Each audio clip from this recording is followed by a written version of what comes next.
예, 여러분 반갑습니다. 즐거운파생꾼입니다. 다음 주 시장을 같이 한번 보도록 하겠습니다. 예, 일단 기사를 한번 스크랩하고 있는데요. 국제 유가가 조금 하락을 했고, 그 다음에 중국과 미국 충돌 불안, 백신 기대감, 어, 백신 기대감 전해지며 올 연말까지 사람 막 죽어도 그죠? 관계 없다는 얘기죠. 오늘 전반적인 뉴스를 제가 방금 전에 와서 바로 둘러봤는데 뭐그 좋은 뉴스는 여전히 보이지가 않네요. 주말마다 나오는 뉴스들이 보면 굉장히 좋지 않은 뉴스들이 많이 나오는데 그 중에 대표적인 것이 지금 이 기사입니다. 예, 홍콩 특별지휘 박탈한다.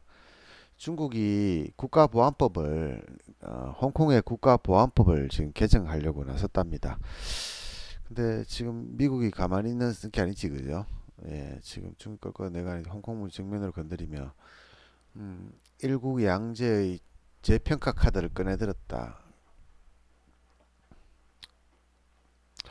미국 고위 당직자들이 총출동해서 강력한 항의를 하고 있는 상태고 국가보안법 강행이 홍콩 보안법 강행이 자치권에 대한 종말의 전조가 된다. 음, 중국의 홍콩 보안법 강행이 홍콩의 특별 무역 지위를 위태롭게 한다. 1929년 제정된 홍콩법에 관련된 투자 무역 비자 발급 홍콩의 본토와 다른 특별 대우를 보장하고 있다. 자, 이 기사들을 종합적으로 봤을 때 우리나라하고 어떤 관계가 있는지를 생각해 봐야 되겠다. 자, 여러분들도 다 알고 계시겠지만 홍콩이라는 나라는 우리나라의 네 번째 무역 교역 지역입니다. 1번이 중국이지, 그죠? 2번이 대만이고요. 3번이 어디지? 있고 4번이 홍콩입니다. 그러면 중국이 우리나라가 수출하는 국가 중에서 비중이 36% 정도 되지, 그죠? 36%. 요게 제가 정확하게는 모르겠는데 우리나라의 4%, 뭐 5, 6%밖에 안 됩니다. 그러면 이게 미국이겠다, 그죠? 미국이 우리나라가 수출하는 겁니다. 수출 차지하는 비용이 11%에서 15% 사이입니다. 일본은 몇 프로일까요, 여러분들? 일본은 여 밑에 있습니다. 여 밑에. 일본이 여기 있는데요. 그럼 다시 말하면은 또 일본이 또 그러네, 그죠? 일본은 우리나라 물품을 수입하지 않으면서 우리나라로 수출하는 거는 연락이 많죠. 일본 전체에서 우리나라에 수출하는 금액이 우리나라 대한민국이 굉장히 높습니다. 근데 반면에 한국에서 일본으로 수출하는 것은 세계 무역 교역에 들어가 있지도 않아요. 지금 우리나라 친일파들이 지금 계속 일본을 빨고 앉아 있는데요. 이 지금 순위를 보더라도 지금 사실 미국도 마찬가지고요. 이게 중국이나 대만이나 홍콩이나 다 중국권이잖아요. 사실은 우리나라의 절반 이상, 우리나라의 미국 수출의 절반 이상을 중국이라 하는 나라, 뭐 중국, 대만, 홍콩, 뭐 지금은 각각 다른 독립적인 주체로 우리가 국제사회에서 알고 있지만 사실은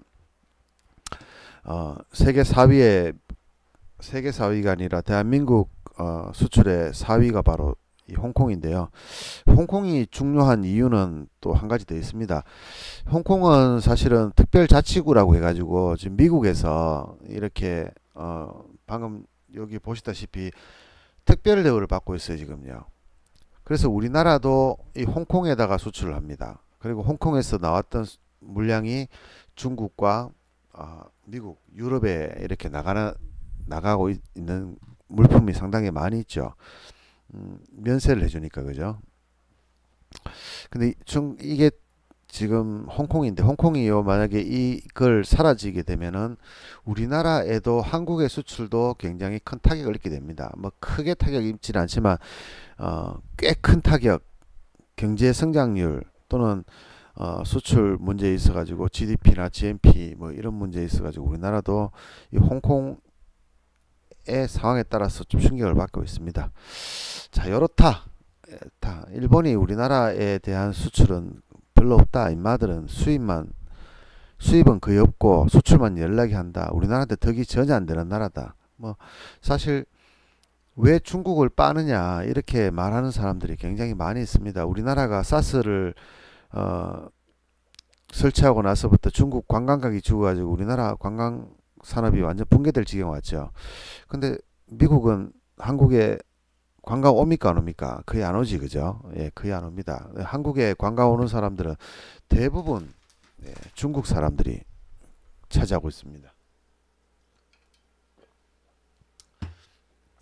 그러니까 경제를 살리자 하는 얘기와 중국을 배제하고 미국을 친하게 지내자 하는 얘기가 서로 사맞디 아니할세. 그죠? 미국이나 일본이 우리나라에 미치는 영향은 별로 크지가 않습니다. 사실은 민주주의 국가라는 거 빼고는 경제적으로는 큰 부분을 차지하지 않아요. 사실은 이 중국, 대만, 홍콩 이 세 나라가 우리나라를 먹여 살리고 있다는 거죠. 관광이든 수출이든 먹여 살리고 있다. 그건 팩트 사실이니까요. 팩트니까 뭐 어쩔 수 없는 일이라는 거죠. 자, 일단은 주말에 나온 뉴스들을 둘러봤는데 특별한 뉴스는 없고요. 예, 또 대표적인 게 요 뉴스 하나고 지금 코로나 치료제 문제가 나왔는데요. 알리바바 1분기 순이익이 와, 알리바바가 왜 이렇게 급락을 했을까요? 와, 순이익이 88% 급감이네요. 지금 아마존은 실적이 사상 최대인데 지금 반대로 어, 알리바바는 중국 거라서 그럽니까? 88%면 거의 뭐 망할 지경 정도 됐다는 얘기네요. 음, 코로나 치료제에 대한 기사를 제가 아까 전에 한번 봤었는데요. 음,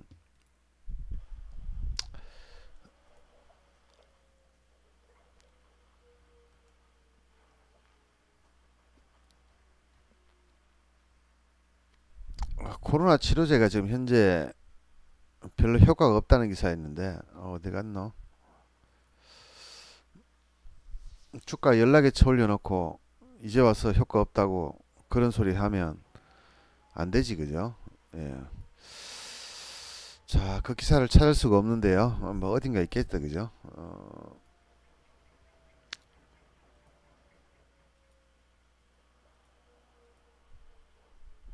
네, 미국 FDA에서 긴급 승인한 어, 람데시비르 렘데시비르 이게 원래 에볼라 치료제 그죠? 에볼라 치료제인데 이거를 효과를 냈는데 사망률을 낮추지 못한다. 근데 이게 어떤 거냐 그러면 굉장히 중증 환자들을 그냥 15일 동안 낫는 거를 10일 만에 낫게 하는 약이지 이게 치료제가 아니에요. 그런데 마치 미국은 대통령부터 나서 가지고 이 약이 만병통치약인 것처럼 발표를 해서 주가를 부양을 시켰는데 실제로 사망률을 낮추는 데는 전혀 효과를 못 나타내고 지금 현재 미국에 지금 확진자가 100만 명이 입계하고요. 사망자가 20만 명이 넘어섰지 그죠? 넘어섰습니까? 지금 정말 지금 하루도 지금도 한 1000명씩 매일 죽어 나오고 있는 상황인데 미국이라는 나라를 우리가 예상하기가 힘든데 한 가지 생각해야 될 거는 딱 있습니다. 뭐냐 그러면 미국은 기축통화라는 거죠. 우리가 이 부분을 저도 깊게 생각하지 않았었는데 한번 생각해 볼 필요가 있습니다. 자, 미국은 경기가 떨어질 것 같으면 달러를 찍어내서 그냥 뿌리면 됩니다. 뿌리면 하늘나라에 뿌리면 돼요. 그냥 뿌리면 통화 가치는 떨어지겠잖아요. 그죠? 근데 달러는 뭡니까? 기축통화란 말이죠. 얼마든지 찍어낼 수 있다는 얘기예요. 얼마든지 찍어내서 뿌릴 수 있다는 얘기입니다. 그러니까 지금 미국의 대선도 남아있는 상태에서 트럼프는 만약 경기가 나빠진다 그러면 계속 달러를 찍어내 가지고 그냥 경제에 퍼붓겠죠. 그 나중에 뒤에 뭐 트럼프가 예를 들어서 뭐 대선에 실패를 한다든지 아니면 뭐 재당선되든 말든 관계없는 거죠. 이제 남았는 개월 수가 이제 11월 달이니까요. 이제 미국도 대선 국면에 들어섰는데 달러를 계속 찍어내고 하게 되면 경제는 망하게 되더라도 경제가 망할 수가 없다 그죠? 예, 뭐 말 그대로 회사에다가 돈을 계속 투입하고 가게에다가 돈을 주고 이렇게 하면은 경제는 망할 수가 없는 구조다. 하여튼 뭐 그렇다는 겁니다, 그죠? 뭐 그게 어떤 효과가 있느냐 모르겠고요. 뭐 일단 그렇다는 거. 자, 전날 우리나라 장하고 미국 장을 같이 한번 보도록 할게요. 미국 장의 수익을 좀 내고 마감을 했었는데, 자, 미국 차트를 보시면은 장중에 급락을 냈다가 원웨이 상승장이 나왔어요. 그리고 마감을 종가 고가로 마감했네, 그죠? 종가 고가 또다시 이렇게 마감했습니다. 나스닥도 그렇고 다우도 그렇고 굉장히 상승폭을 좀 크게 만들고 마감을 했다. 자, 여기서 지금 현재 100포인트, 90포인트만 더 오르면 또 전고점이네, 그죠? 공포심이다, 그죠? 미국이 상승하는 것에 대한 이 공포가 생길 정도로 지금 주가가 올라가고 있는데요. 왜 이렇게 오르는 걸까? 지금 홍콩과의 문제도 있고 중국에 대한 지금 코로나 사태의 책임에 대한 문제도 있고 또 미국의 지금 코로나 사망자 문제도 있고 막 정말 악재라는 막 이렇게 쌓인 시절이 있을 수 없는데 미국 주가는 보면은 완전히 지금 실물 경제와 다르게 움직이고 있습니다. 자, 우리나라 야간 선물 한번 볼까요? 예, 야간 선물 같이 한번 보면 소폭 상승했네요. 미국이 우리나라가 야간 주간장 끝날 때 미국이 위치가 어디냐 그러면요. 주간장 끝날 때 우리나라 미국의 위치가 이게 굉장히 중요합니다. 그죠? 이 굉장히 중요한 문제인데. 자, 우리나라 장 끝날 때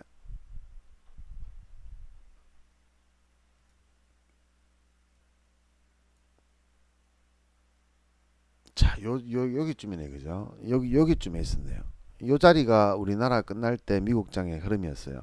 다시 말하면 주가가 쭉 떨어져서 이 자리에서 우리나라 있었단 말이죠. 지금 이 자리에서 지금 여기까지 올라왔습니다. 그죠? 몇 포인트 올랐습니까? 지금 얼핏 봤을 때 한 170포인트 올라왔어요. 그러면 틱스로 곱하기는 4니까 그죠? 680틱이 올랐네요. 플러스로 치면은 약 한 1.7% 정도 올랐는 거네, 그죠? 뭐 약 한 1.5% 정도 올랐어요. 그럼 2.5% 올랐으면 우리나라 야간 선물도 거기에 대해서 부응을 해야 되겠죠. 근데 우리나라는 주간장에 보시면은 대폭락을 했습니다. 4.75포인트 폭락했어요. 제가 금요일 날 장 시작할 때 한번 말씀드린 게 있지, 그죠?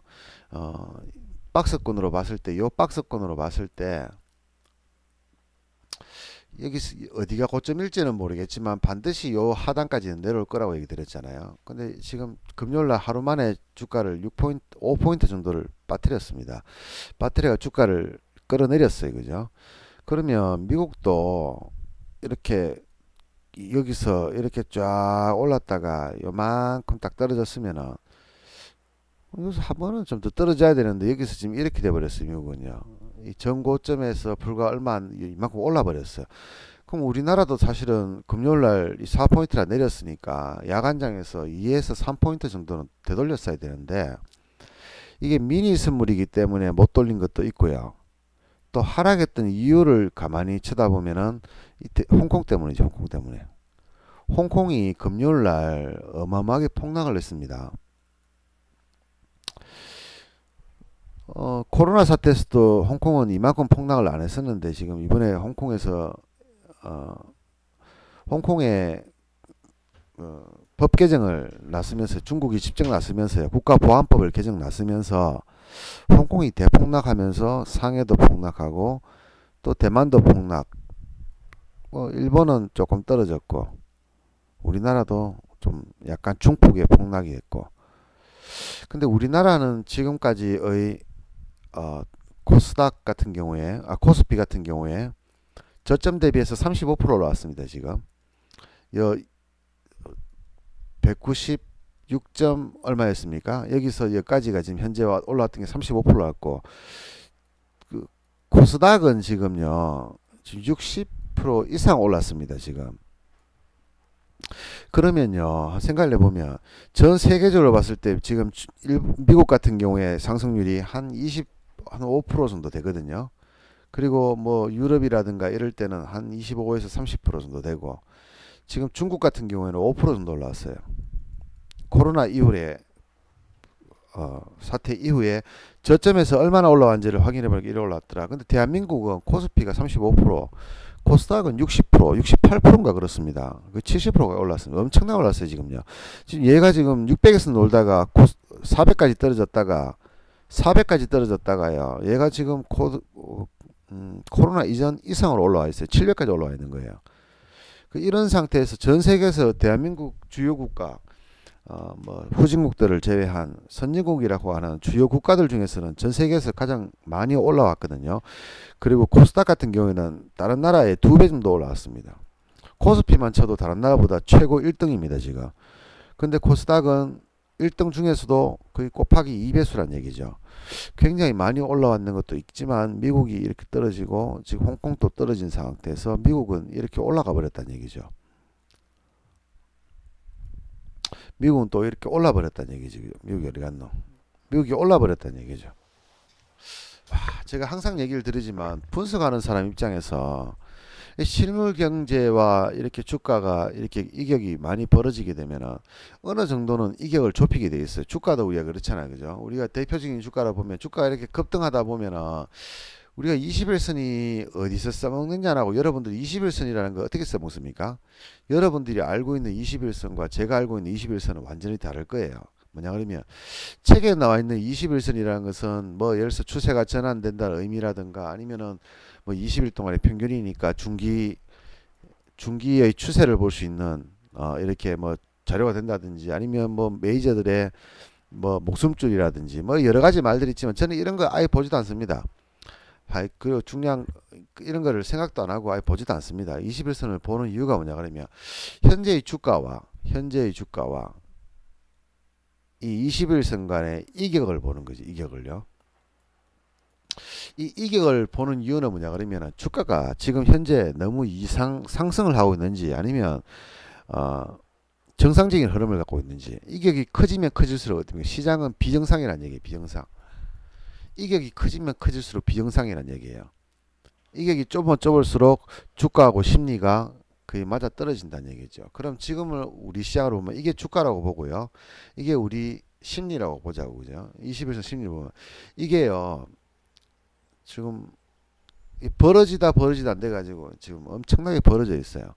우리 주식 투자가들이 지금 우리 이 상황에서 적절한 종합 주가는 한 1700에서 1800 사이일 겁니다. 아마 여러분도 그렇게 생각하지. 그죠? 예, 저도 그렇게 생각. 뭐 전문가들은 이렇게 생각 안 합니다. 예, 저만 그렇게 생각하니까 자 여러분들 제 생각을 말씀드리는 겁니다. 뭐 전문가들이 그렇다 이런 건 잘 몰라요. 그 사람들 생각도 알 필요도 없고 알고 싶지도 않고 맞추는 사람들도 아니니까 제 생각만 얘기하겠습니다. 제 생각에 지금 실물 경제에서 평가할 수 있는 규정은 1700, 1800 사이입니다. 지금 2000 넘었지. 그죠? 2000 넘었다가 지금 1960까지 뭐 1970입니까? 까지 와 있는 상태. 그러면 이 제가 생각하는 평균 가격은 1750이라고 가정하면 이 1750과 이 지금 현재 2000 간의 이격이 250포인트나 나 있는 거예요. 그래서 여러분들이 이 하방에 물려 있을 수밖에 없어요. 여러분들도 이렇게 깊은 생각을 안 하겠지만은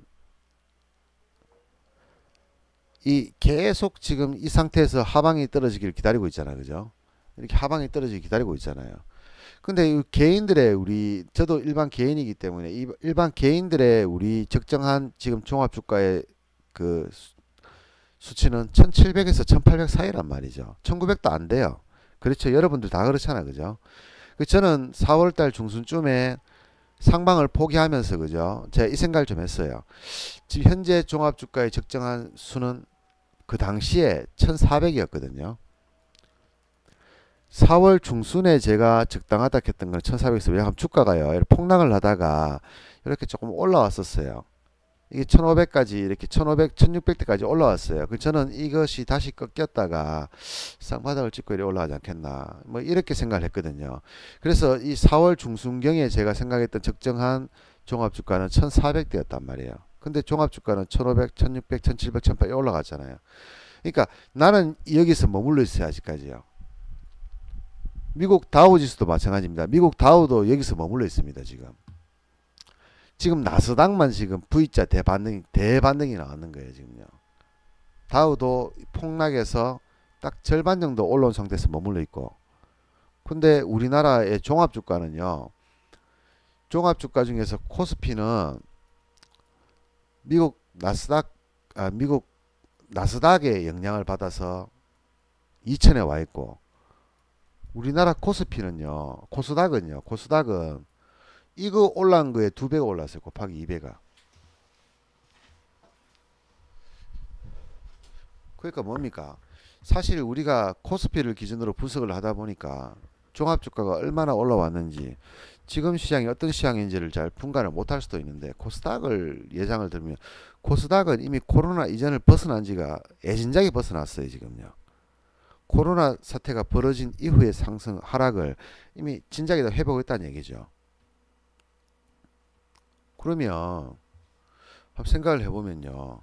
우리가 모르는 큰 호재가 있는 건 아닐까 하는 생각을 할 필요가 있는 거죠. 근데 다 알고 있는 거예요. 뭐냐 하면 수출이 잘 된다든지 코로나를 어느 정도 극복을 했다든지 뭐 이렇게 우리가 다 알고 있는데 이런 자료 말고 이런 거 말고 우리가 모르고 있는 우리나라만의 문제가 아니고요. 우리나라만의 문제가 아니고 전 세계적인 뭔가 큰 호재가 있지 않은가. 저는 이 호재를 우리가 알려진 바대로 하면은 헬리콥터 예산이지, 그죠? 미국의 헬리콥터 예산. 미국에서 돈을 뿌리고 있는 거예요. 지금 개인한테 몇백만 원씩 주고 개인 사업자들한테 몇천만 원씩 꼭 거의 공짜라고 생각할 정도로 주고 그리고 망해가는 대기업들한테 수조 원 쏟아붓는 거예요. 그냥 기업이 망할 수가 없잖아요. 개인들 돈 주니까 일 안 해도 돈 주니까 망할 수가 없잖아요. 그러니까 계속 버텨나가는 거예요. 죽는 사람 그렇게 죽어 나가는데도 미국에서 저렇게 경제적으로 버텨주니까 문제가 없는 건 아니지만 그 문제가 안 되는 경우가 생기는 게 지금 이런 경우지, 그죠? 문제가 아닌 거예요. 우리가 보기엔 되게 큰 문제인데, 근데 지금 현재 보면은 문제가 아닌 거예요, 지금요. 전체적으로 봤을 때는. 그래서 주가 하락을 기대하는 것보다는 오히려 저는 주가를 상승하는 걸 기대하는 게 더 낫지 않을까 하는 생각도 들어요.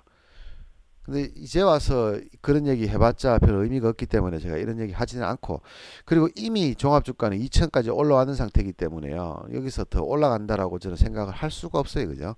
근데 우리가 예를 들어서 전고점이 2600을 돌파한다든지 뭐 이런 모양이 나온다면 저도 뭐 할 수 없겠지만 그게 아니고 이 상태에서 지금 2000 원 상태에서 이걸 다시 올라간다 이렇게 보기는 여러분이나 저나 좀 힘들고 어리석은 생각이라고 짓이라고 생각을 할 수 있습니다.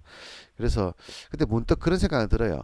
자, 제가 항상 얘기 드렸지만 원래 6월달, 7월달, 8월달 3개월 중에서 한번 대폭락이 나온다고 했잖아요. 그죠?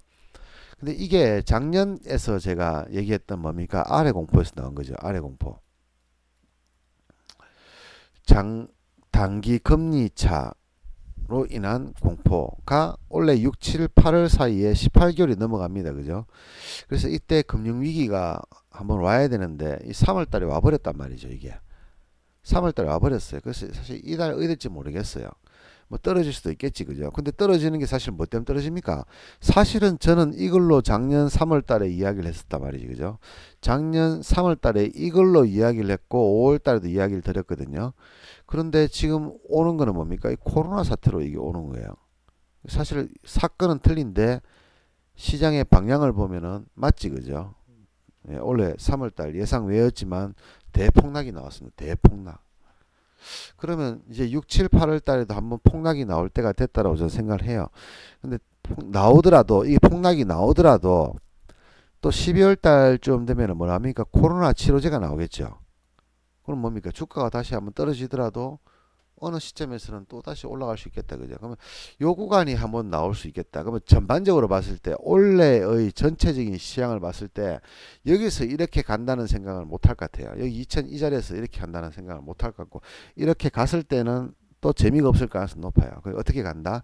이렇게 꺾였다가 이렇게 올라가지 않겠나. 전반적으로 올해 하반기 12월 달까지 하반기를 봤을 때 이렇게 보여요. 이게 지금 6월 달, 7월 달, 8월 달 사이에 저점을 한번 찍어주고 그리고 다시 살아나지 않겠나. 근데 문제는 뭐냐 그러면 이게 어느 정도까지 조정을 해주느냐인데요. 이게 여기까지 내려와 버리면 쌍바닥까지 내려올 거냐 이거지, 그죠? 여기까지 이까지 내려오면 500포인트가 빠져야 되거든. 종합주가가요. 종합주가가 500포인트 빠져야 돼요. 거의 금융위기급 준금융위기급이네, 그죠? 준금융위기급 하락이 다시 나올 가능성이 있는데 이게 나올 거냐 안 나올 거냐 이거지, 그죠? 여러분 나올 것 같습니까 안 나올 것 같습니까? 예, 나올 가능성도 굉장히 높습니다. 우리가 이게 지금 이 자리에서 지금 계속 요 사이에서 우리가 물려 있거든요. 지금요. 종합주가가 이 사이에 있는 거예요. 지금요. 예, 1900에서 2000 사이 정도에서 지금 한 달 넘도록 지금 왔다 갔다 하고 있는 거예요. 한 달 반 동안 지금 왔다 갔다 하고 있는 거예요. 4월달 중순부터 해가지고 계속 여기서 왔다 갔다 하고 있는 거예요. 근데 이게 어느 시점에서는 주가가 요거를 깨고 내려올 때는 아마 공포세 또 내려오다가 어느 정도 선에서 반등을 할지, 아니면 여기서 또다시 지난번처럼 막판에 폭락을 해가지고 또 종합주가 한 200포인트 더 빼버려 가지고 쌍바닥을 찍어줄지는 모르겠지만, 자, 주식 경험으로 20년 동안의 주식 경험에 의하면은, 자, 이거 외봉 상승이잖아, 그죠? 예, 우리가 지금 1460이었죠. 1460에서 바로 2000을 찍었는데 외봉 상승이었잖아요. 그러니까 저는 6월달, 7월달, 8월달 사이에 대폭락이 한번 나올 거라는 것을 미리 한번 예상을 해보도록 하겠습니다. 나온다고 해서 돈을 버는 것도 아니고 안 나온다고 해서 돈을 못 버는 것도 아니에요. 그렇지만 우리가 이 경제 상황이라든가 주가 상황을 비춰서 과거의 전례에 의한다면, 그러니까 제 경험에 의한다면, 우리가 이런 상황에 있을 때 이게 너무 많이 올라왔는 것도 있지만 오버슈팅 했다는 것도 어느 정도 인정을 해야 되고, 그렇게 되면 제 예상이 틀려질 수 있다는 생각도 좀 하긴 해야 되겠지만, 그렇지만 제가 이 이야기는 언제 했다? 작년 3월달 5월달에 제가 제 유튜브 강의에 의해서 아래 공포에 대한 제가 유튜브 영상을 올려드린 게 있어요. 그걸 참고를 해보시고요. 그것들이 올해 하반기에 나온다는 얘기죠. 하반기에. 그래서 저는 제 생각에는 이 기간에 나오지 않겠나라 생각을 하고 있었거든요. 근데 지금 5월달 지금 끝났어요. 6월달이 온단 말이에요. 그러면 이제 올 때 됐어요. 그러면 진짜 억울한 사람들 한번 따져보자고요. 자, 요 근래에 주식장을 떠난 사람들이 굉장히 많이 있습니다. 자, 우리 카페에서도 좀, 저희 카페에서 오래 매매했던 사람들이 한 번 빠져나갔지, 그죠? 근데 다른 사람들은 다 빠져나가더라도 저한테 통화를 안 하니까 모르는데, 이분은 저한테 연락을 했기 때문에 제가 알아요. 그만두고 걸. 왜 그만뒀냐고 생각해 보면은 아마 5월달, 특히 4월달, 5월달에 손실이 커서 그런 거예요. 손실이. 제가 4월달, 5월달부터 저도 하방을 보긴 했습니다. 그리고 4월달, 5월달 내내 지금까지도 계속 하방 보고 있었잖아요. 근데 저는 어떻습니까? 돈을 벌어요. 저는요, 지금 정말 한 5초, 10초 내외인 경우 외에는 콜을 매매한 적이 없어요. 한 달 반 동안 4월 10일부터 정도 해가지고 지금 현재 5월 24일까지 뭐 거래일수로 며칠인지는 모르겠지만 저는 콜을 5초, 10초 단타 칠 때 외에는 보유한 적이 없어요. 그럼 뭐만 매매했다? 풋만 매매했어요. 선물은 뭘 냈습니까? 하방만 베팅했어요. 하방. 지금까지 계속 한 달 반 동안 저는 하방만 베팅하고 매도만 쳤고 풋만 매수했다는 얘기죠. 세 개밖에 안 했어요, 저는요. 근데 지금 주간장 기준으로 돈을 많이 못 벌긴 했습니다만, 그래도 하루 정도 몇천 원 손실 빼고는 계속 수익이에요, 저는요. 야간장도 지금 계속 수익이에요, 저는요. 야간장이 아니라 미국 선물도 계속 수익입니다. 그 시장이 어렵고 나쁘고 상승을 하든 말든 모르겠고요. 크든 적든 다 모르겠고요. 중요한 거는 뭡니까? 돈을 버는 거예요. 돈을 벌어야 된다는 얘기예요. 제 매매는 기법에 대한 문제도 아니고요. 마인드에 대한 문제도 아니에요. 근데 이것들이 기초가 되어 있었기 때문에 지금 제가 만들어진 거라서 여러분들한테 이 강의를 제가 해주는 카페도 있습니다만은, 이게 안 돼 있으면 당연히 뒤에는 안 되겠지, 그죠? 근데 제 매매는 이거는 뭡니까? 제가 말하는 기법이나 마인드, 이거는 뭐 여러분들한테 정신적인 안정감, 그리고 전문가적인 지식, 이런 것들을 여러분들을 실력을 키워줄 수 있는 것들이에요. 그럼 돈 버는 거는 뭐냐 말이죠. 돈 버는 거는, 자, 전문가적인 지식과 여러분들의 마음의 안정이 반드시 돈으로 연결되느냐, 자, 이 부분이지, 그죠? 돈으로 연결되느냐 안 되느냐 말이죠. 이게 되는 사람도 있고 안 되는 사람도 있어요. 되는 사람은 어떤 사람이냐, 저처럼 매매했던 사람들이에요. 비록 돈은 못 벌었지만 저처럼 매매했던 사람들. 시장에 손 위에 똥이다. 주식은 손 위에 똥이다. 손에 똥이 있으면 어떻게든 빨리 버려야 되죠. 쉽게 말하면 짧게 보고 매매를 했던 사람들, 짧게 보고 매매했던 사람들, 장기적으로 생각하는 뷰들은 전부 부정적인 사람들. 즉 쉽게 말하면 내일 1초 뒤에 주가도 모르는 사람이 내일 이번 주에 주가를 예상을 하잖아요. 전문가들 보면. 그럼 내일 아침 9시 1초에 주가는 어떻게 될까요? 물어보면 몰라요. 아니 1초 뒤에 주가도 모르는 사람이 무슨 주간 상담을 하고 주간 뭐 뷰를 내냔 말이죠. 맞잖아요. 한편으로 보면은 야 원래 1초 뒤에 주가는 알 수가 없다. 근데 추세란 게 있기 때문에 뭐 한 달 뒤에 주가는 예상할 수 있다. 이런 개소리를 하거든요. 그거 완전 개소리지, 그죠? 그럼 다시 말하면 이런 거예요. 알파벳도 모르는 사람이 영어 회화를 한다는 거 똑같은 얘기예요. 토익 시험 치는 거예요. 알파벳도 모르는 사람이 토익 시험을 어떻게 쳐요? 칠 수는 있죠. 빵점 맞겠죠. 아니요. 그래도 100점은 맞아요.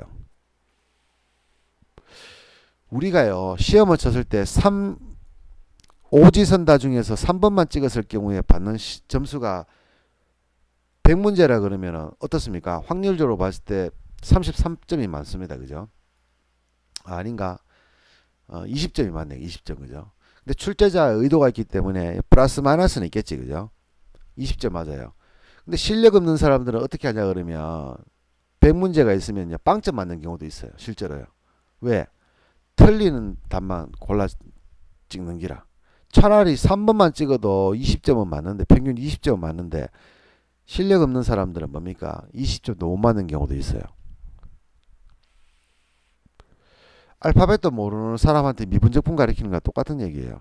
1초 뒤에 주가도 모르는 사람이 어떻게 일주일 뒤에 주가를 맞추고 한 달 뒤에 주가를 맞추고 10년 뒤에 주가를 맞추고 그 사람이 말하는 추세라는 게 뭔데요?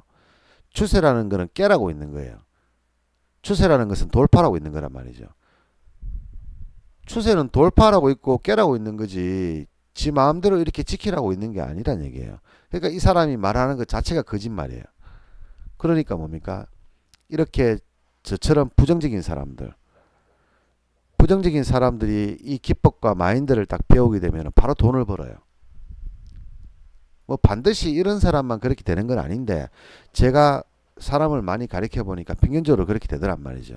근데 그렇지 않은 사람들, 특히 보유를 하는 사람들, 아무것도 모르는 사람도 마찬가지고 보유를 해왔던 사람들은 이거를 배운다고 해서 바로 돈으로 연결되느냐? 그럴 수도 있고 아닐 수도 있어요.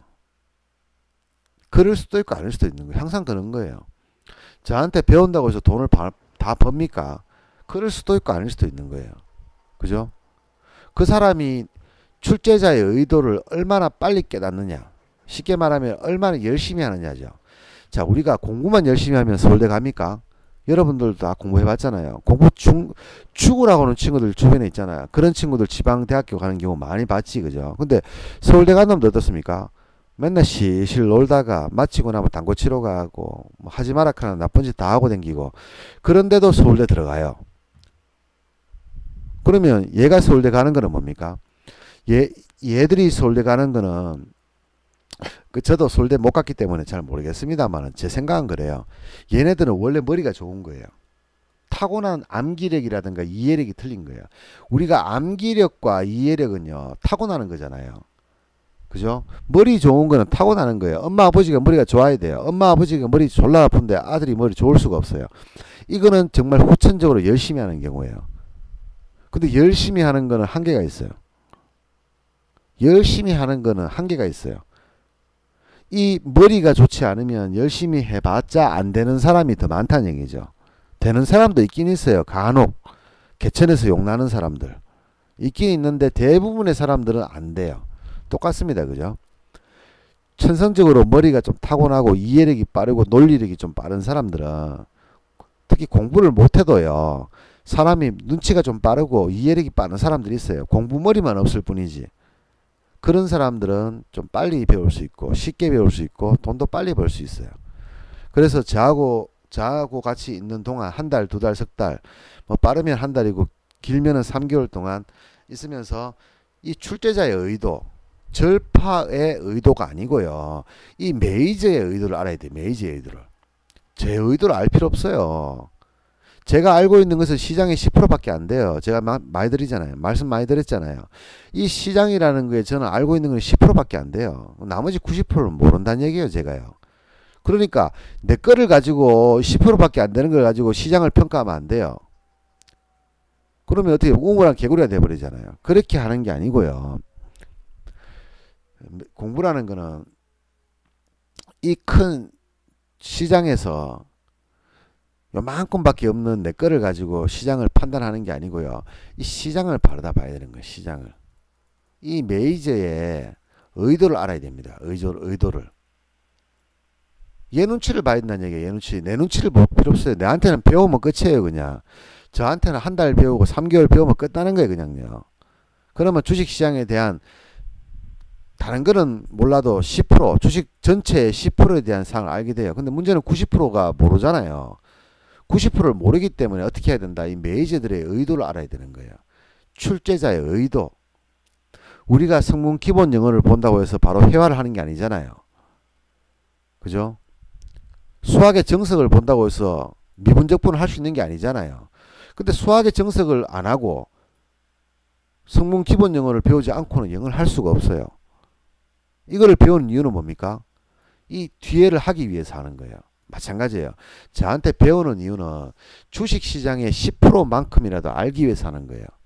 근데 이 10%라는 것은 이 시장의 10%고 그러면 나머지 90%는 뭐예요? 제가 가르쳐 드리잖아요. 시장이 뭔지를 가르쳐 드리잖아요. 자, 마인드 강의에서 시장이란 게 뭔지 어떻게 매매를 해야 되는지에 대한 설명을 정확하게 설명드려요. 그리고 기법에도 보면 제가 왜 이 매매를 이렇게 하는지 이 기법을 왜 만들었는지 이 기법의 장단점이 뭔지를 말씀드리는 게 뭐냐 그러면 내 기법은 완벽한 10%밖에 안 되지만 10%만큼은 완벽한 매매가 되는 거예요. 쉽게 말하면 내 기법이 먹히는 시장도 10%가 된다는 얘기예요. 1년에 내 기법이 100% 먹히는 시장이 10% 된다는 얘기예요. 기법만 봤을 때 여기 딱 요것만 봤을 때 성문 기본 영어만 딱 했을 때도 100점 만점에 10점은 그냥 맞는단 말이에요. 무조건요. 먹고 들어간다는 얘기예요. 근데 10% 가지고는 부족하니까 이 90%를 강의를 통해서 여러분들한테 실전을 통해서 계속 알려드리고 있잖아요. 시장이라는 거는 이것만 있는 게 아니다. 이게 더 넓은 시장이 있으니까 더 넓은 시장으로 나와가지고 이 메이저가 어떤 의도로 지금 이 시장을 만드는지를 알아라. 이 얘기를 제가 주장창하고 있는 거예요. 이 얘기를. 이거는 뭡니까? 2주만 공부하면 끝나요. 얘들 있잖아요. 얘들 2주만 하면 끝나요. 마인드 강의, 기법 강의 2주만 여러분들 바짝 공부하면 끝나요. 실제로 이거 2주, 일주일 만에 다 끝나는 사람도 봤어요, 제가요. 뭐 변호사 분이신데 일주일 만에 끝난 것도 봤어요. 어떤 사람은 한 달 걸리고 어떤 3개월 걸리기도 하는데 여러분들 열심히 안 해서 그래요. 열심히 하는 사람 같으면은 이거 일주일 만에 끝나요. 그럼 일주일만 하면 주식시장 다 알게 됩니까? 바보지 그런 질문을 하는 것 자체가. 그죠? 그리고 또 이런 질문도 하는 사람이 있습니다. 절파님한테 배우면 돈을 법니까? 이것도 바보지. 그죠? 그거를 당연하게 생각하는 거짓말 하는 사람도 이상한 사람이고 그걸 거짓말을 또 믿는 병신도 또 병신인 거죠. 여러분들이 어떤 전문가한테 가가지고 그 사람한테 기술을 배웠다. 그 사람이 얘기하는 대로 리딩을 받았다. 그 바보짓이죠. 왜 바보짓입니까? 그 사람이 대체 주식시장에 몇 프로 알고 있는 사람이라고 아냐고. 저는 지금까지 20년 동안 해오면서 제 생각에는 좀 제가 저를 굉장히 과소평가하는 사람이거든요. 저는 저 자신을 굉장히 과소평가해요. 솔직히 말씀드리면 주식시장의 한 30% 정도는 저는 안다라고 생각합니다. 주식시장의 30% 정도 알고 나한테 부족한 70%도 솔직히 저는 다 알아요. 내가 뭐가 부족한지를 안단 말이에요. 그러니까 뭡니까? 손해를 보는 자리도 알고 있고 손해를 보는 시간도 알고 있고 손해가 나는 타이밍도 저는 알고 있어요. 저한테 배워보신 분들 알죠? 제가 손해가 나는 시간, 타이밍도 알고 있습니다. 시점도 알고 있어요. 그러면은 저는 솔직히 말씀드리면 이 시장에 대한 100%를 다 알고 있다는 얘기예요. 그래서 제가 이 100%라고 하면은 거짓말이니까 제가 99% 알고 있다고 그랬잖아요. 이거를 조금 과장을 해가지고 승률도 99%라고 제가 얘기를 드리지. 그죠? 그럼 여러분들은 이걸 거꾸로 여러분들 원하는 대로 해서 가는 기라. 아, 그러면 절파가 99%의 승률을 가지고 있으니까 나도 얘한테 배우면 99% 되겠네. 그래서 저한테 물어보시는 질문이 절파한테 배우면은 저도 벌 수 있습니까? 이런 어처구니 없는 질문을 하고 있는 거예요. 근데 막상 공부를 해보면은 이제 이거를 이렇게 말한 지금 제가 하는 말들을 이해를 합니다. 아, 저는 저 자신에 대한 기법과 이 마인드를 굉장히 과소평가를 하기 때문에 주식시장이 100%가 있다면 제가 알고 있는 거는 10%밖에 안 된다라고 제가 제 자신을 비하를 해서 얘기를 하지만 10%밖에 안 된다라고 얘기하지만 사실은 제가 제 스스로를 생각해 보면 주식시장의 30% 정도는 알고 있어요. 쉽게 말하면은 주식시장의 30% 정도는 이 기법과 마인드로만으로도 벌 수 있다는 얘기예요. 1년 중에 3개월 정도는 그냥 기법과 마인드로만 벌 수 있다는 얘기예요. 근데 이것만으로 못 버는 70%가 있는 거예요, 지금요. 그래서 제가 뭘 만들었습니까? 기법 외를 만들었어요. 근데 여러분들 중에서 기법 외를 아는 사람은 누가 있습니까? 우리 시크릿 카페 기법 회원들밖에 없어요. 제가 유튜브에서도 언급하지 않았고요. 마인드 회원도 알고 있습니다. 마인드 회원도. 시크릿 카페 마인드 회원도 알고 있어요. 제가 가르쳐 드렸거든요. 근데 시크릿 카페 회원들은 이 기법 외적인 게 얼마나 잘 먹히는지를 체계적으로 배웠기 때문에 이 쓰임새를 100%는 아니지만 90% 이상을 활용할 수 있습니다. 그래서 이분들의 승률은 90% 정도가 되는 거예요. 근데 이 마인드 회원들은 요거를 단편적으로 알고 있어요. 쉽게 말하면 기법도 5가지가 있는데 단편적으로 알고 있는 것처럼, 그죠? 이 단편적으로 하나하나 알아가지고는 이거 못 써먹습니다. 얘는 한 덩어리예요. 한 덩어리로 알아야 됩니다. 얘도 한 덩어리예요. 얘도 몇 가지가 있거든요. 3가지가 있거든요. 크게 3가지고 적게는 2가지가 있는데 이 2가지를 각자로 써먹는 게 아니에요. 덩어리로 써먹어요. 그러면 전체를 이렇게 덩어리로 써먹으면 실제로의 시장의 100%를 알게 되는 거죠. 그럼에도 불구하고 또 제가 모르는 시장이 나타나서 손해를 보는 경우도 있더란 얘기죠. 그래서 저는 99% 정도의 승률을 가지고 있다고 얘기합니다. 자, 무슨 말인지 알겠지, 그죠? 제가 제 매매 기법이라든가 마인드를 믿지 않기 때문에 저는 제가 가지고 있는 이 기법과 마인드만으로 알 수 있는 시장은 전체의 10%밖에 모른다 생각해요. 근데 사실상 실제로는 제가 이 30% 정도를 알고 있다고 저는 생각해요. 제가 과소평가하지 않고 그냥 있는 그대로만 얘기하면은. 그러면 사실은 30%밖에 여러분들 모른다는 얘기잖아. 저한테 배운 사람들은.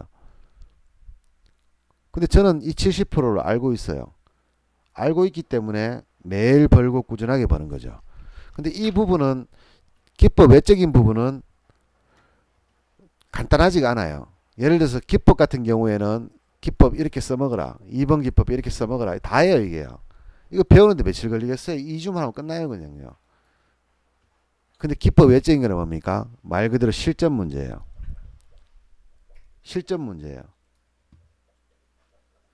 상황에 따라서 틀리고 아침에 분위기에 따라 틀리고 시황에 따라 틀려요.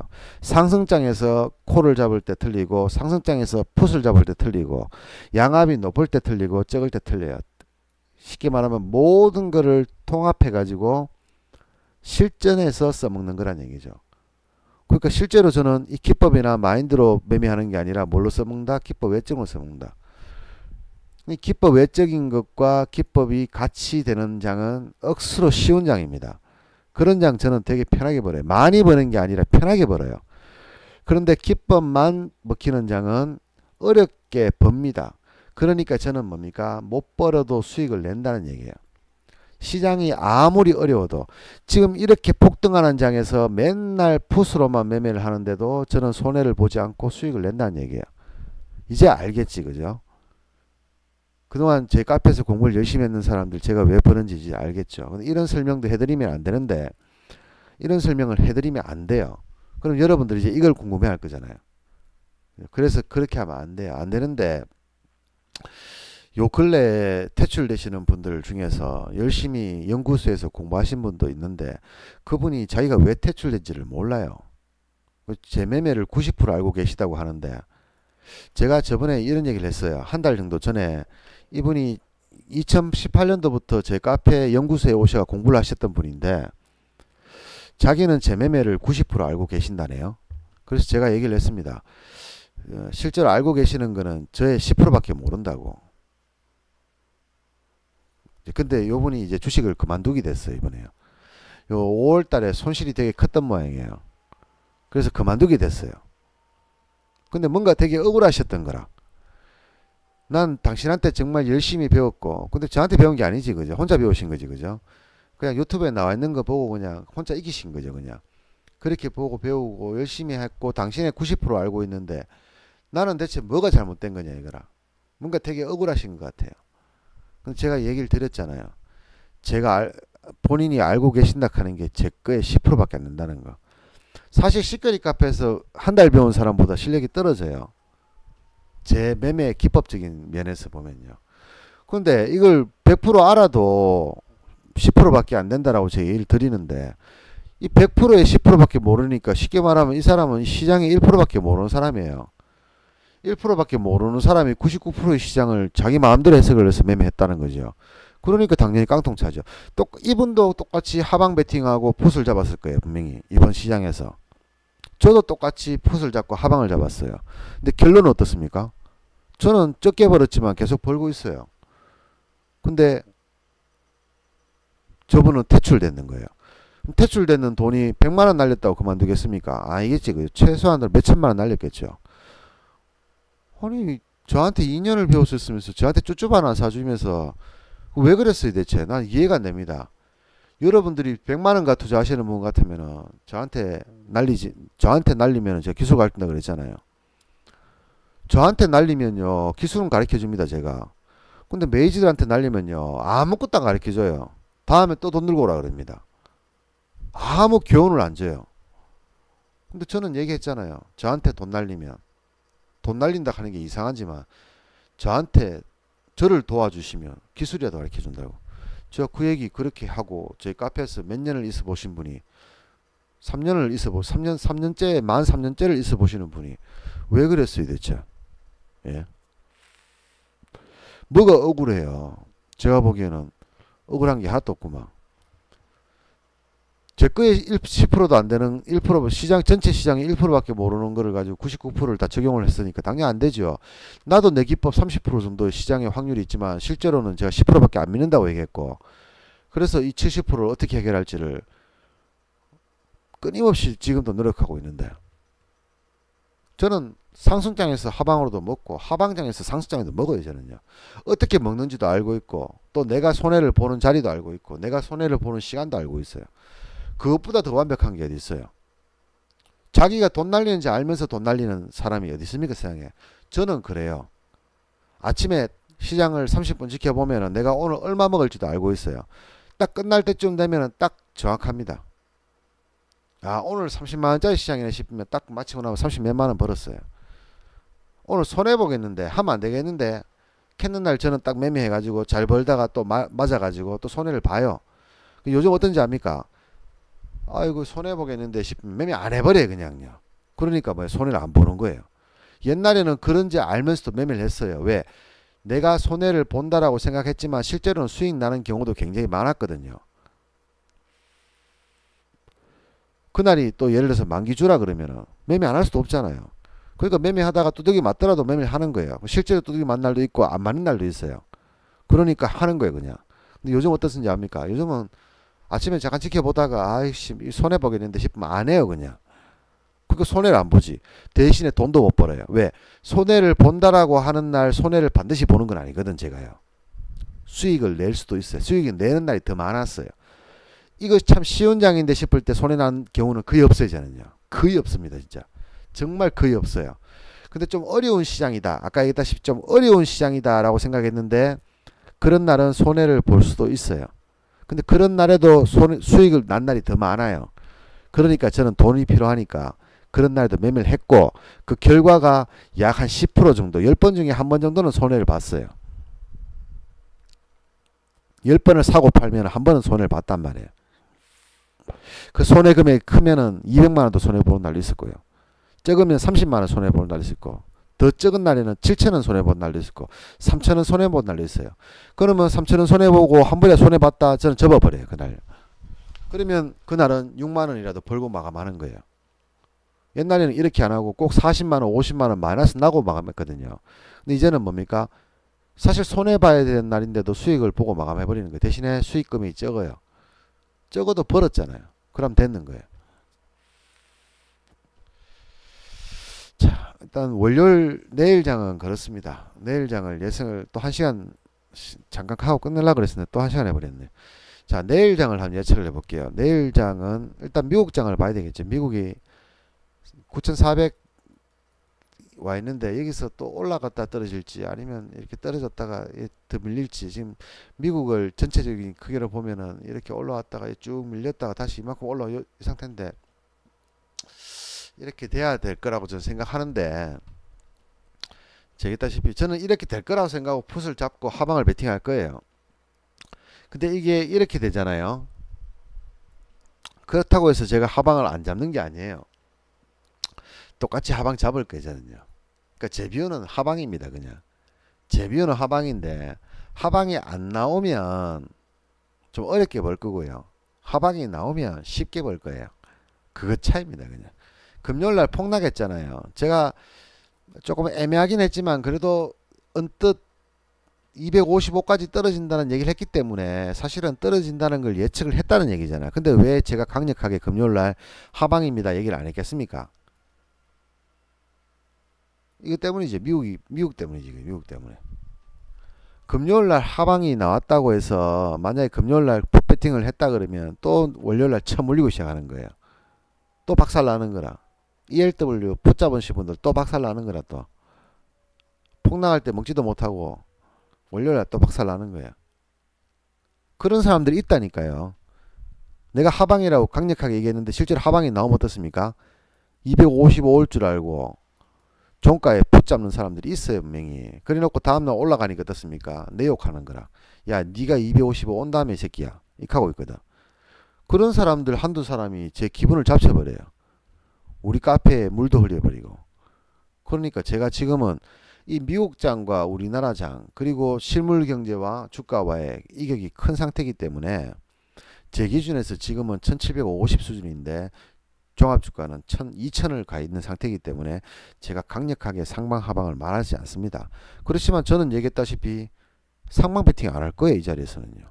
9800 가도 종합주가 미국 선물 9800 가더라도 저는 안 할 거예요. 오히려 이때는 더 하방을 강화할 거예요. 더 하방을 강화할 거란 말이라. 왜? 내가 지금까지 주식시장을 20년 동안 하면서 저는 한 번도 이런 자리에서 매매한 적이 없어요. 자, 종합주가의 사이클을 한번 보면 이런 바이오리듬이 있다고 했지, 그죠? 자, 제가 98, 99, 2018년, 17년도 12월 달에 얘기했습니다. 지금 이 자리라고 지금. 1월 달 폭락했을 때 제가 얘기했습니다. 이 자리라고. 폭락도 아니라고 지금. 이게 2018년도 1월 달 대폭락, 3월 달쯤 폭락했을 때거든요. 이게 폭락 아니라고 얘기했습니다. 그러다가 또 재폭락했죠. 여기서 왔다 갔다 할 때도 저는 얘기했습니다. 이거는 침체기에 들어서기 직전이라고 얘기했어요. 작년에 얘기했지, 그죠? 폭락 아니라고 이거. 지금 3월달에 원래 3월달에 여기 왔잖아 지금요. 근데 이거 이거 좀 애매하긴 합니다. 왜냐하면 저는 1000은 깬다고 봤거든요. 종합주가 1000을 깨야 된다고 봤거든요. 근데 1000 안 깨졌어요. 그래서 조금 애매합니다 아직까지는. 근데 이렇다고 가정해요. 지금 이만큼 올라왔으니까. 가정하면은 지금 여기 있잖아 지금 1900. 그죠? 뭐 전체적인 크기로 봤을 땐 여쯤에 있죠. 이게 2600이니까 그죠? 여기가 2000이니까 이쯤에 있겠다 그죠? 근데 저는 더 올라가더라도 반드시 이게 나올 거라고 봅니다. 저는 이 자리에서 있잖아요. 이 자리에서요. 상방 베팅 절대 안 합니다. 언제 합니까? 최소한도 요 자리를 깨고 요 아래서는 합니다. 주가는 떨어지지만 떨어진다고 해서 하방은 이렇게 나오지 않거든. 어떻게 나옵니까? 이렇게 나오거든요. 이렇게 톱니바퀴처럼 이렇게 나옵니다. 하락 반등 하락 반등 하락 반등 하락 반등 하락 반등. 제가 제일 좋아하는 장입니다. 제가 제일 좋아하는 장이에요. 그래서 저는 이런 장에서 돈을 제일 많이 벌어요. 지금은 하방을 잡지 않습니다. 이거 지금 떨어진다고 해서 하방을 베팅하거나 크게 베팅을 해서 보유를 하지 않습니다. 근데 어느 정도 일정한 정도로 떨어져서 만약에 제가 생각하는 1700에서 1800 사이로 주가가 떨어지면 그때는 뭐예요? 오히려 이 자리에서 제가 하방 오버도 할 수 있어요. 하방 오버를. 물량도 실어 오버할 수 있습니다. 왜? 이때는 확인됐거든요. 이때는 이미 뭡니까? 제가 생각하는 주가와 실물 경제가 똑같아졌잖아요. 그러니까 그때는 제가 많이 지를 거예요. 근데 지금은 뭡니까? 굉장히 이격이 커요. 제 생각과 종합 주가의 이격이 굉장히 크기 때문에 여기서 떨어지더라도 저는 하방을 크게 베팅하거나 보유를 하지 않습니다. 짧게 사고 판단 얘기예요. 올라가도 마찬가지고 내려가도 마찬가지예요. 어차피 이 가격이 오기 전까지 저는 크게 베팅할 생각 없어요. 내 돈 지킬 거고 지키는 매매를 할 겁니다. 여러분들도 제가 오늘 한번 좀 깊이 있는 이야기를 좀 드렸으니까 한번 참고를 하셔. 제 말이 맞다 틀리다 아무 의미 없어요. 단지 중요한 거는 뭡니까? 여러분들이 알고 있는 절파라는 사람은 20년 동안 매매를 해가지고 계속 벌고 있는 사람이에요. 전 세계에서 정말 몇 안 되는 사람이에요. 수익률로 따지면은 정말 먼지만큼도 안 되는 뭐 밑바닥 인생일지 모르겠지만 승률로 보면은 전 세계에서 유례 없는 정말 퍼펙트하다 싶을 정도의 넘버 원일 수도 있잖아요. 기네스북에 올 수도 있을 것 같아요. 사실은요. 제가 마음먹고 수익만 계속 내겠다. 그러니까 손실 안 내고 수익 내겠다. 금액 필요 없고 하면 저 솔직히 10년 동안 수익 낼 수 있을 것 같아요. 무조건 일별 수익 내라. 돈 필요 없고 금액 필요 없고 누가 만약에 저한테 너 1년 동안 하루 매번 하루도 빼지 말고 매매를 해가지고 수익만 내라. 그 수익 금액 최소 금액 10,000원. 10,000원 이상만 벌어라. 그럼 나한테 10억 줄게. 이렇게 얘기하면 저 할 수 있습니다. 저 할 수 있어요. 그러니까 쉽게 말하면 돈 버는 데는 자신이 있어요. 문제는 금액이 문제죠. 저는 10,000원 벌어서 못 먹고 살잖아요. 그러니까 많이 벌어야 되니까 사실은 그게 손실도 보는 거지. 만약에 제가 최소한 금액으로 수익만 내는 매매를 하라 그러면 저 10년 동안 벌 수도 있어요. 매번요. 지금도 보면은 3개월, 4개월에 한 번씩 손실 보긴 하지만 수익 손실 보는 게 한 달에 많아봐야 한 번인데 금액도 얼마 안 되잖아요. 많아봐야 30만 원이고 적으면 6,000원 밖에 안 되잖아요. 벌 때는 얼마 법니까? 벌 때는 뭐 많이 벌면은 뭐 500도 벌고 300도 벌고 뭐 하루 만에 벌 수도 있죠. 그냥 50만 원도 벌고 30만 원도 벌고 900도 벌고 그런 입장에서 제 의견을 말씀드린 건데 이 말이 맞다 틀리다 의미가 없어요. 그죠? 올라간다고 시장이 올라간다고 해서 돈을 버는 것도 아니고 내려간다고 해서 날리는 것도 아니에요. 그러니까 시장이 내려간다 생각했는데 올라가 버리면 손해를 보는 사람들이 대부분이거든요. 그 매매 잘못하고 계시는 거예요.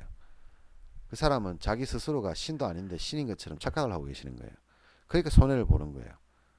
근데 우리는 신이 아니기 때문에 주가를 예측을 하지만 그 예측한 걸로 매매하지는 않습니다. 매매는 뭐다? 눈으로 보이는 대로만 매매합니다. 눈을 뜨고 있으니까 눈에 보이는 대로만 매매를 합니다. 자, 오늘 여기까지 하도록 하겠습니다.